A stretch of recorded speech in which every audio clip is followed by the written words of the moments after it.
Hello and नमस्ते friend. आज का वीडियो है हम 2 घंटे में क्लीनिंग और कुकिंग दोनों कैसे करें। घरों में काम तो हम सभी करते हैं, लेकिन स्मार्ट और अच्छे ढंग से करने में थोड़ा फर्क होता है। कटे हुए प्याज के छिलके को हमें सबसे पहले उठा लेना चाहिए। अगर हम इसे थोड़ी देर के लिए भी छोड़ देते हैं न, तो ये पूरे घर फैल जाता है और बाद में हमें पूरा घर को साफ करना पड़ता है। यहाँ हम मशीन में कपड़े लगा रहे हैं। मशीन वाला जो काम होता है उन्हें पहले कर लीजिए, ताकि हम बाकी के काम में अच्छे से कर सकें। हमने बहुत दिनों से सोच रहे थे कि हम कुछ काम करें, लेकिन कभी घर और कभी बच्चा, इन सभी के कारण घर में उलझते गए। अपने लिए कुछ करने का मौका ही नहीं मिला। लेकिन अब हमने ठान लिया है कि यही काम और बच्चा, फैमिली सब देखते हुए मैं अपना काम स्टार्ट करूँ। पहले जो भी हमने टाइम बर्बाद किए हैं, उस टाइम को छोड़ते हुए नए साल में कुछ अच्छा करें। घर और फैमिली संभालते हुए मैं अपने काम से पहचान बनाऊं।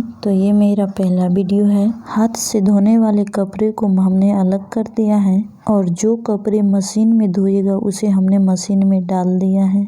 रोटी बनाने से पहले चकला और बेलन दोनों को अच्छे से धो लीजिए। जब तक रोटी बनाने का समय होगा तब तक चकला बेलन दोनों ड्राई हो जाएगा। इधर देखिए, बातों बातों में मशीन का आधा समय खत्म हो चुका है और हम दोनों काम साथ में कर रहे हैं। हमने एक दिन पहले ही चावल का पैकेट मंगाया था और आधे चावल को हमने 5 किलो वाले कंटेनर में भर कर रख दिया। अब जो पैकेट में एक्स्ट्रा चावल बचेगा, हम उसे डेली यूज में चला लेंगे। पैकेट को भी मोड़ कर रख देंगे ताकि इसका जगह और चावल दोनों अच्छे से यूज हो जाए। घर के छोटे मोटे काम करके हम अपने रूटीन में बदलाव ले पाएंगे। वैसे तो हम सारे बर्तन रात को ही धोकर रख देते हैं, लेकिन कभी कभी कुछ कारण की वजह से नहीं होता है और यहाँ पे रात का पूरा बर्तन जमा हो गया है। तो हम बीच बीच में इसे काम करते समय भी थोड़ा टाइम इधर देकर धो लेंगे। उसके बाद 10:30 बजे हम सभी ने अपना ब्रेकफास्ट किया। ब्रेकफास्ट बनाने के बाद काउंटर टॉप का हालत कुछ इस तरीके से हो गया था। तो सबसे पहले हम कंटेनर को बगल में कर देंगे ताकि वो हाथ लगने से खराब ना हो। जिसका जगह जहाँ है हम उसे उसी जगह पर शिफ्ट कर देंगे। यहाँ पर नमक का डब्बा खाली हो चुका था, तो हम उसमें नमक भी भर देंगे, जिससे बड़े डब्बे लाने की जरूरत नहीं पड़ेगी। और सारे सामानों को हटाते हुए हम उसे अच्छे से साफ कर लेंगे। काउंटर टॉप साफ रहने से काम में पॉजिटिविटी आती है। गैस चूल्हा पर जो भी गंदा गिरा हुआ होता है, हम उसे हाथ से उठाकर फेंक देते हैं। डायरेक्टली आप इसे सिंक में डाल देंगे तो ये फिर से हमें उठाना ही पड़ेगा। तो उससे अच्छा हम पहले ही क्यों ना कर ले, राइट। अच्छा, हम आप सभी को एक बात बताना चाहते हैं कि आप लोग अपने काउंटर टॉप साफ करने के लिए क्लीनिंग वाइप का यूज करते होंगे, लेकिन हम यहाँ पे पुराने कॉटन क्लॉथ से साफ करते हैं। मुझे नहीं लगता है कि इन छोटे मोटे चीज़ों में पैसा बर्बाद करना ज़रूरी है। कपड़े यूज करने से क्लॉथ का बहुत अच्छे से यूज हो जाता है। तो देखते देखते हमने काउंटर टॉप को साफ कर लिया। और कभी कभी हम एक्स्ट्रा मसाला घर में बना कर रखते हैं, तो ये हमारा बचा हुआ मसाला है जिसका हम अभी यूज कर लेंगे। यहाँ हम बीन्स को काट लेते हैं क्योंकि हमें बीन्स की सब्जियां बनानी हैं। जो भी चीज़ें हमें काटनी होती हैं, हम उन सभी चीज़ों को काउंटर टॉप पर निकाल कर रख देते हैं और इन सभी को हम एक ही बार काट के रख लेते हैं ताकि बार बार हमें काटने की ज़रूरत ना पड़े। सबसे ज़्यादा जो काम होता है वो खड़ा होके ही करना पड़ता है, तो जाहिर सी बात है काउंटर टॉप खराब होगा ही होगा।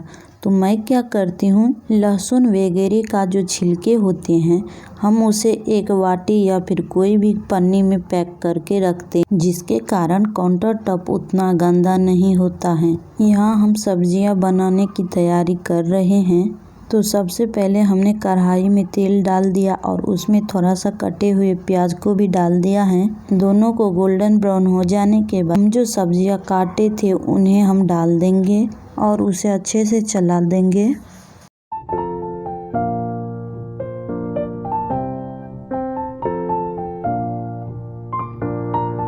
स्वाद के अनुसार नमक डालकर इसे थोड़ी देर के लिए ढककर रख देंगे। हाल ही में हमने वॉशिंग मशीन परचेज किया है, तो मेरे बच्चे उसी को ही देख रहे हैं कि ये कैसे धो रहा है। अभी मशीन में हम कपड़े डालते हैं, बच्चे ऐसे ही देखने बैठ जाते हैं। बगल में सब्जियां भून रहा है, तब तक मैं अपना बाकी के काम में होती हूँ। यहाँ पर जो बर्तनें इकट्ठा हुआ था, हम सबसे पहले उसे धो लेंगे। अगर आप इस तरीके से करते हैं तो आप अपना टाइम बहुत अच्छे से बचा लेंगे। बीच बीच में हम सब्जियां को मिक्स भी कर लेते ताकि वो जले ना।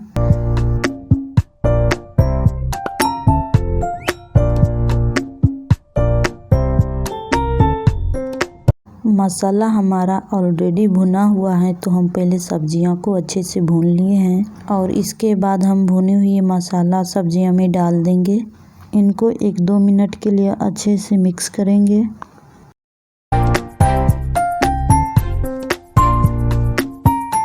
अब हम इसमें कटे हुए टमाटर डालेंगे। टमाटर डालने से सब्जी में खट्टेपन आ जाता है, जो खाने में बहुत ही अच्छा लगता है। इसके बाद मशीन का टाइम पूरा हो चुका था, तो हमने बच्चे को सिखाया था मशीन को कैसे बंद किया जाता है, तो वो अब कर लेती हैं।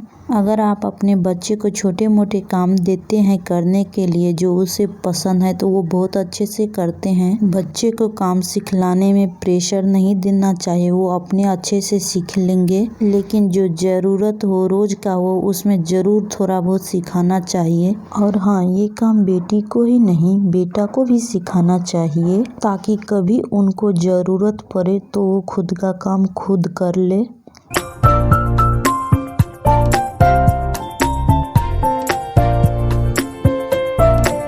उधर सब्जी को दम पे रखे हैं और इधर हम अपना सारा बर्तन धो लिया है। इससे काम करने में बहुत आसानी हो जाती है और घर का काम भी हमारा जल्दी से खत्म हो जाता है।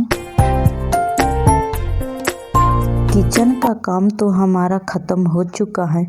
अब देखते हैं बच्चे का क्या हाल है। हमारे दोनों बच्चे तो नहा लिया है, लेकिन मेरे बेबी को मुझे ही नहाना पड़ेगा। बच्चे एक कपड़े लेते हैं और 4 से 5 कपड़े नीचे गिरा के रख देते हैं। तो सबसे पहले कपड़े जो यहाँ पे गिराया गया है, हम उसे उठा लेंगे। और बेबी यहाँ नहाने के लिए बोल रही हैं, इनको नहाना बहुत ज़्यादा पसंद है। पहले तो हम यहाँ से सारा सामान को हटाएंगे, जिससे बेबी को नहाने के बाद यहाँ छोड़ सकते हैं। जहाँ बेबी बच्चा रहता है वो घर इतना गंदा मैसी हो जाता है, क्या बताऊं मैं आपको। इसी तरह दिन भर मेरा ऐसा ही काम चलता रहता है। जिनका कपड़ा जहाँ रहता है हम उसे वैसे ही रख देंगे, ताकि फिर से उसे ढूंढने में परेशानी ना हो। तो इस तरीके से हम अपने बच्चे का कपड़े ऑर्गेनाइज करके रखते हैं। बेबी को हमने नहला दी है, अब ये खाना खा रही है, इसके बाद ये सो जाएगी।